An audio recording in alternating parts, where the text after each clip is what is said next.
पन्हाळा तालुक्यातील बाजारभोगा प्राथमिक आरोग्य केंद्रात रात्रपाळीत झोपलेल्या महिला कर्मचाऱ्याच्या अंथरुणात विषारी मण्यार साप आढळल्यानं एकच खळबळ उडाली आहे। रविवारी पहाटे हा प्रकार निदर्शनास आला। सुदैवाने सापाने कोणालाही दंश केला नाही। मात्र या घटनेमुळे आरोग्य केंद्रातील कर्मचारी, रुग्ण आणि नातेवाईकांमध्ये भीतीचं वातावरण निर्माण झालंय। यापूर्वी 4 साप आरोग्य केंद्रात आढळले होते। सापांच्या वाढत्या वावरामुळे कर्मचारी, रुग्ण आणि नातेवाईकांच्या सुरक्षेचा प्रश्न निर्माण झाला आहे। शनिवारी रात्री रात्रपाळीसाठी असलेल्या आरोग्य सहायिका सारिका पाटील व नर्सिंग कर्मचारी टोनपे मावशी नर्सिंग रूममध्ये झोपल्या होत्या। पहाटे सारिका पाटील यांच्या अंथरुणात साप शिरल्याचं त्यांच्या निदर्शनास आलं। त्यांनी तात्काळ खोलीबाहेर येत आरडाओरडा केला। त्यानंतर सर्पमित्र सारिका कोकाटे यांना पाचारण करण्यात आलं।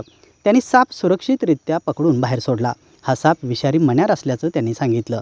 दरम्यान गुरुवारी प्राथमिक आरोग्य केंद्रात कुटुंब कल्याण शस्त्रक्रिया शिबिर घेण्यात आलं होतं। यामध्ये 6 महिलांवर शस्त्रक्रिया करण्यात आली होती। या महिला, त्यांची मुलं व नातेवाईक यामुळे आरोग्य केंद्रात मोठी गर्दी होती। रविवारी त्यांना घरी सोडण्यात येणार होते। मात्र अंथरुणातच विषारी साप आढळल्यानं रुग्ण व नातेवाईकांच्या मध्ये घबराट पसरली। घटनेची माहिती मिळताच पंचायत समिती सदस्य दत्तात्रय खोत यांनी प्राथमिक आरोग्य केंद्राला भेट देऊन परिस्थितीची पाहणी केली। त्यांनी भयभीत कर्मचारी व रुग्ण नातेवाईकांना धीर दिला। शस्त्रक्रियेसाठी आलेल्या महिलांना तातडीने घरी पाठवण्याची व्यवस्था करण्यात आली। प्राथमिक आरोग्य केंद्रात यापूर्वीही 4 साप आढळले आहेत। वारंवार सापांचा वावर होत असल्यानं कर्मचारी भीतीच्या छायेखाली काम करत आहेत। विशेषतः रात्रपाळीत महिला कर्मचारीच कार्यरत असल्यानं त्यांच्या सुरक्षिततेचा प्रश्न निर्माण झाला आहे। भीतीमुळे कर्मचाऱ्यांनी रात्रपाळीची ड्युटी करण्यास नकार दिल्यानं रात्रीच्या वेळी आरोग्य केंद्राची सेवा बंद होण्याची शक्यता निर्माण झाली आहे। वर्षभरापूर्वी प्राथमिक आरोग्य केंद्राच्या छताची दुरुस्ती करून नवीन पत्रे बसवण्यात आले।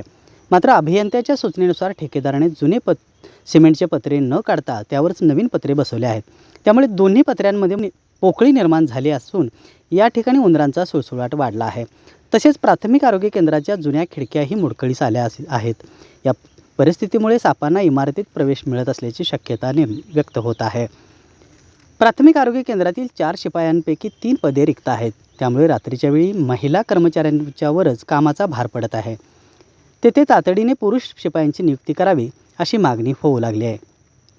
आरोग्य केंद्रात जनरेटरची व्यवस्था आहे। मात्र रात्रपाळीत महिला कर्मचारीच कार्यरत असल्यानं त्यांना जनरेटर सुरू करता येत नसल्याची अडचण आहे।